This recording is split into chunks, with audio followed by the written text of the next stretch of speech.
안녕하세요. 스위토생입니다. 오늘은 1월 14일 NBA 8경기 분석해보도록 하겠습니다. 일단 첫 번째 경기는 디트로이트 대 미러키입니다. 일단 디트는 2승 8패죠. 패패 승패로 오가고 있고, 일단 지난 유타와의 경기에서 96대 86으로 패배를 당했죠. 최근 디트로이트는 제라미 그랜트 선수가 맹활약을 해주고 있죠. 다만 전력이 너무 약하기 때문에 성적이 좋을 수가 없죠. 반면 미러키는 7승 4패입니다. 승패 승승으로 2연승을 달리고 있고, 지난 올랜도와의 경기에서 팀 야투성을 50.5%를 기록하면서 121대 99로 대승을 거뒀죠. 일단 이 경기는 미러키가 1.10으로 정배를 받았고 디트로이트가 4.16으로 역배를 받았죠. 일단 이 경기는 일반 승패는 미러키 쪽으로 가는 게 낫고, 왜냐면 워낙 전력 차이도 심하고 상대 전적에서 압도적으로 미러키가 압도하고 있기 때문에 일반 승패는 미러키 쪽으로 가는 게 낫긴 하지만, 핸디가 기준점이 10.5죠. 10.5라 사실 미러키 핸디 승 쪽으로 많이 유혹이 되긴 하는데, 저라면 조금 모험을 걸고 디트로이트 핸디 승이 낫지 않을까 싶네요. 일단 두 팀은 지지난 경기에서도 만났었고 지난 경기에서도 맞붙었었죠. 물론 디트로이트가 모두 다 패배하긴 했지만 한 경기는 10점 차 이내였죠. 딱 10점 차였죠. 그래서 이번 경기는 사실 디트로이트가 최근 부상자도 딱히 없고 3일 만에 경기를 치르기 때문에 체력적으로 조금 유리한 면도 있고, 3연속 홈 경기이기 때문에 조금 홈에서 그래도 엄청난 대패를 당하진 않지 않을까 싶네요. 그래서 저라면 미러키 일반 승, 핸디는 디트로이트 핸디 승으로 갈 것으로 보입니다. 그 다음 경기는 샬럿 대 댈러스입니다. 일단 샬럿은 6승 5패고 최근 모두 다 승리하면서 4경기에서 모두 다 승리하며 연승을 달리고 있죠. 지난 뉴욕 닉스와의 경기에서 109대 88로 승리를 거뒀죠. 일단 최근 샬럿이 잘해주고 있는 이유는 일단 헤이워드 선수의 몸 컨디션, 그러니까 경기력이 매우 좋죠. 지난 경기에서도 34득점, 야투성을 64.7%를 기록했고, 로지어와 그람 이 가드진들의 활약도 나쁘지 않았죠. 반면 댈러스는 5승 4패 그리고 3연승을 달리고 있습니다. 지난 올랜도와의 경기에서 112대 98로 승리를 거뒀죠. 일단 지난 경기에서 댈러스는 3점슛 20개를 성공시켰고, 일단 하더웨이 선수의 컨디션을 매우 미쳤었죠. 36득점 60%를 기록했고 3점슛 8개를 넣었습니다. 일단 댈러스가 1.41로 정배를 받았고 샬럿이 2.27로 역배를 받았죠. 저라면 이 경기는 댈러스 일반승 쪽으로 갈 것으로 보입니다. 일단 최근 샬럿의 컨디션이 매우 좋고 상승세가 무섭긴 하지만, 일단 댈러스는 포르징기스가 복귀할 확률이 높다고 합니다. 이번 경기에서 복귀할 수도 있고, 최근 하더웨이 컨디션도 매우 좋고 돈치치도 나쁘지 않고, 그리고 지난 경기에서는 버크 선수까지 벤치에서 잘해줬죠. 물론 댈러스는 리차드슨, 파웰, 핀니 스미스가 결장을 하긴 하지만 4일 만에 경기를 치르기 때문에 나머지 선수들이 충분히 휴식을 취했고, 그리고 샬럿은 충분히 헤이워드가 기복을 보일 타이밍이기도 합니다. 그래서 저라면 댈러스 일반 승, 댈러스 핸디 승으로 갈 것으로 보입니다. 그 다음 경기는 뉴욕 닉스 대 브루클린입니다. 일단 뉴욕 닉스는 5승 6패고 3연패에 빠졌죠. 지난 샬럿과의 경기에서 패배를 당했습니다. 일단 3점슛이 고작 9개였고 팀 야투 성공률이 39.1%로 30%대였죠. 반면 브루클린은 패 승을 6승 6패를 기록 중입니다. 지난 덴버와의 경기에서, 그러니까 오늘 아침 경기에서 팀 야투 성공률 60.8%, 3점슛 성공률 50%를 기록하면서 대승을 거뒀죠. 일단 듀란트가 34득점, 9리바운드, 13어시스트, 야투 성공률 66.7%를 기록하면서 엄청난 트리플 더블급 활약을 해줬고, 레버트 선수도 20득점, 야투 성공률 53.3%를 기록했죠. 일단 브루클린이 1.33으로 정배를 받았고 뉴욕 닉스가 2.52로 역배를 받았죠. 이번 경기는 브루클린이 승리하지 않을까 싶네요. 상대 전적에서도 조금 브루클린이 우세하고 있고, 일단 이 경기의 포인트는 브루클린은 백투백이라 조금 체력적으로 힘든 상황이긴 하죠. 거기다가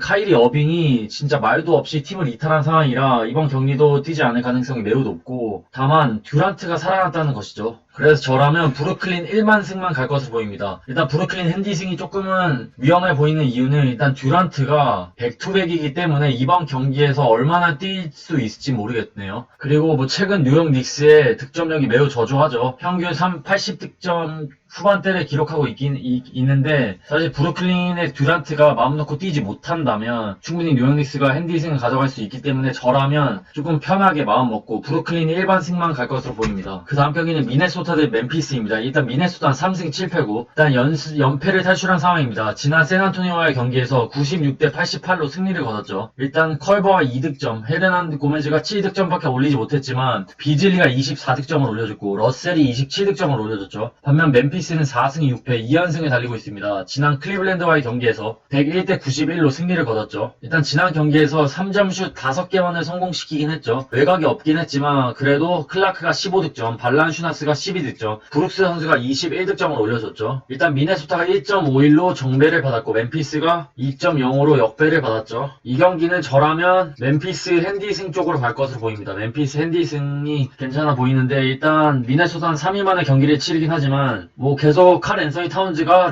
로스터에 있다가 없다가 일을 반복을 하고 있죠. 그리고 미네소타는 사실 디안젤로 러셀이 조금만 부진해도 조금은 어려움이 많은 팀입니다. 또 다른 공격 옵션도 없고 그리고 칼 앤서니 타운즈의 몸 상태도 100%가 아니기 때문에 조금 불안한 면이 있죠. 반면 멤피스는 일단 발란슈나스가 골밑을 버텨주고 있고 최근 브룩스, 클라크, 앤더슨 이 3인방의 역할이 그리고 팀워크가 나쁘지 않기 때문에 멤피스가 핸디승은 가져가지 않을까 싶습니다. 그 다음 경기는 피닉스 대 애틀란타입니다. 일단 피닉스는 7승 4패고 애틀란타는 5승 5패죠. 일단 상대 전적에서는 애틀란타가 4승 1패로 압도하고 있긴 하죠. 그리고 지난 경기에서 피닉스는 패배를 당했고 애틀란타는 필라를 상대로 112대 94로 승리를 거뒀죠. 일단 이 경기는 피닉스가 1.36으로 정배를 받았고 애틀란타가 2.41로 역배를 받았죠. 이 경기는 저라면 피닉스 일반승이 낫지 않을까 싶네요. 물론 상대 전적에서 애틀란타가 압도하고 있긴 하죠. 그리고 최근 경기에서 피닉스는 뭐 약한 팀 워싱턴에게 패배하기도 했지만 사실 애틀란타는 지난 경기에서 필라를 이길 수 있었던 이유는 필라의 주전들이 대거 빠졌기 때문이죠. 사실 필라가 주전만 있었어도 5연패가 가능했던 애틀란타였습니다. 하지만 여기에 조금 지켜봐야 될 점은 피닉스는 지난 경기에서 3점슛 4개만을 성공시켰죠. 그만큼 외곽이 좋지 못했었고 조금 불안한 면이 있었죠. 에이튼도 생각보다 많은 득점을 올리지 못했었죠. 다만 부커가 지난 경기에서 33득점, 야투성을 52.4% 기록했고 뭐 브리지스 그리고 크리스 폴, 그러니까 크리스 폴이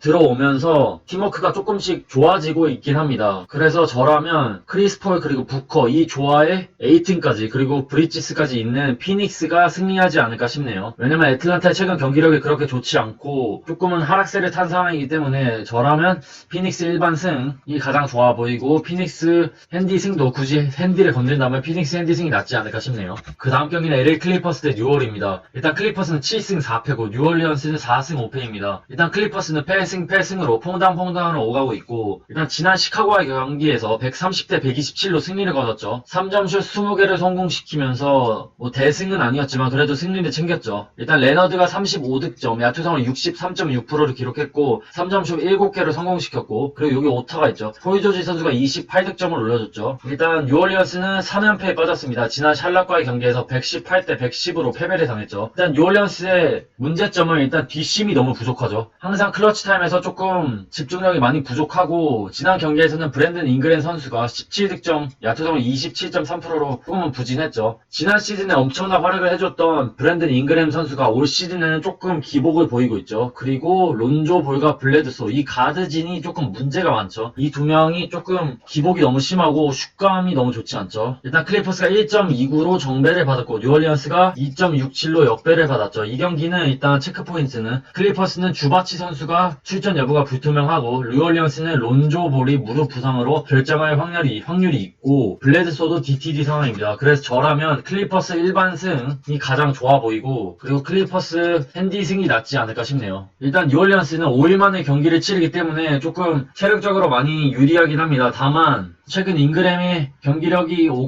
왔다 갔다 하는 상황에서 레너드, 폴조지 이런 수비력이 좋은 선수들이 버티고 있기 때문에 조금 불안한 면이 있고 그리고 론조볼이 나오지 않을 확률도 있고 블레드소의 몸 상태도 100%가 아니기 때문에 사실 수비력이 좋은 레너드, 폴조지가 지키고 있는 클리퍼스가 승리하지 않을까 싶네요. 그 다음 경기는 세크라멘토 대 포틀랜드입니다. 일단 세크라멘토는 5승 6패, 포틀랜드는 6승 4패죠. 일단 세크는 지난 인디애나와의 경기에서 127대 122로 승리를 거뒀죠. 일단 지난 경기에서 야투성을 56%, 3점슛 성공률 46.9%로 선수들의 슛감이 매우 좋았죠. 일단 반스도 30득점, 8리바운드, 71.4%를 기록했고 홈스가 16득점, 10리바운드로 더블, 그리고 히이드가 3점슛 6개를 넣었죠. 반면 포틀랜드는 3연승을 달리고 있습니다. 지난 토론토와의 경기에서 112대 111로 승리를 거뒀죠. 일단 지난 경기에서 승리를 거두긴 했지만 포틀랜드의 선수들의 컨디션이 그렇게 좋진 않았었죠. 코빙턴도 22.2%, 너키치도 20%에 그쳤었고 다만 맥컬럼, 릴라드, 카멜로 앤서니 이 3인방의 역할이 매우 컸었죠. 특히 맥컬럼이 요즘 미쳤죠. 지금 맥컬럼이 포틀랜드를 릴라드보다 확실히 주인공이 될 돼서 이끌고 있죠. 지난 경기에서도 위닝샷을 때렸고 최근 컨디션이 매우 좋습니다. 일단 이 경기는 포틀랜드가 1.40으로 정배를 받았고 세크라멘토는 2.30으로 역배를 받았습니다. 일단 이 경기의 포인트는 세크라멘토는 홈스가 DTD 그러니까 출전 여부가 조금 불투명하고 포틀랜드는 너키치가 불투명하고 릴라드도 발목 부상을 안고 있긴 하지만 출전할 것으로 보입니다. 그래서 저라면 일반 승패는 안 가고 이 경기는 세크라멘토 핸디 플러스 4.5 승만 갈 것으로 보입니다. 그러니까 세크라멘토 핸디 승이 낫지 않을까 싶습니다. 물론 최근 경기력만 놓고 보면 그러니까 흐름만 놓고 보면 포틀랜드가 조금 유리하긴 하지만 일단 상대 전적을 본다면 최근 5번의 맞대결에서 약간 퐁당퐁당을 오가고 있는 경향이 있습니다. 일단 어느 한 팀도 연승을 가져가지 못하고 있죠. 두 팀이 만나면. 그래서 지난 경기에서 선수들의 컨디션이 매우 좋았었죠. 반스, 베이글리, 홈스, 힐드, 팍스 모두 다 좋았기 때문에 세크라멘토가 충분히 비빌 수 있다고 봅니다. 다만 여기에 변수가 있다면 만약에 홈스가 빠진다면 이 경기는 충분히